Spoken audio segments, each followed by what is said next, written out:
Speaking of relationships that do work, from your experience with working with your clients, have you noticed that the traditional relationship model of man the provider, woman the homemaker is more or less successful in terms of longevity of relationship versus the modern, 50-50, everything split, both people work? Wait, it just doesn't work. Statistically. It doesn't work. Like, for example, I took one of my past girlfriends away on holiday, right? And she was very more on that view of, I would like to pay my way, has that sort of sense of pride and very in touch with like feminism and all this kind of stuff, which I respect.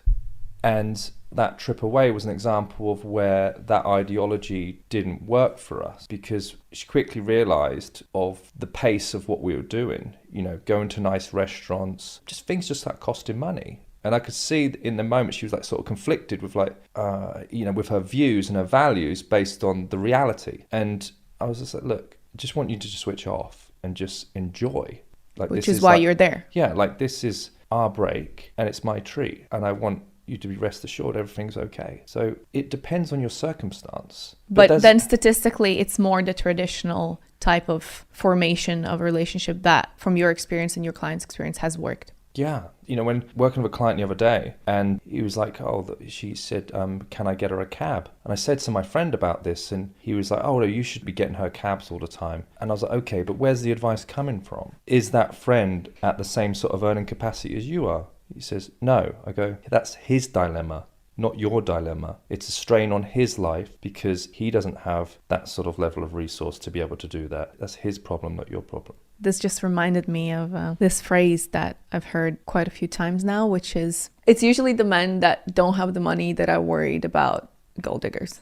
That's exactly it. Like, let's unpack gold digger.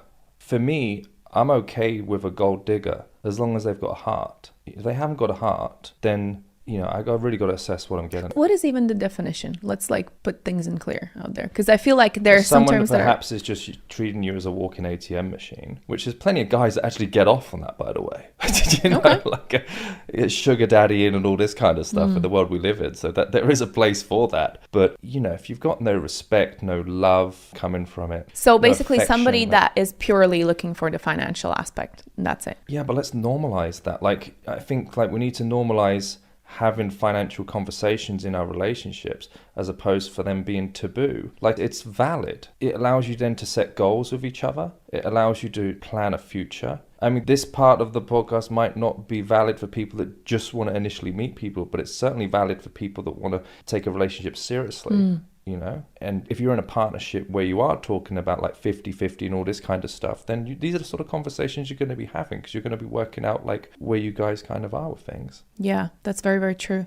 And just going back to also the whole gold digger stigma, I think the reason why I wanted to even define that is because I feel like it's being overused and also applied on women that simply are concerned about, economic situation in the relationship. It's like it's a normal relationship, but they are, say, when they set out to meet somebody, financial security of that partner is important to them, and that's shunned, that's shamed. That's very often. It's also like any sort of like derogatory comment always comes from a place from below. It often comes from women or men that don't have money, but women that also can't. They're envious that woman can play on that level and meet that sort of level of man. Yeah, I see what you mean.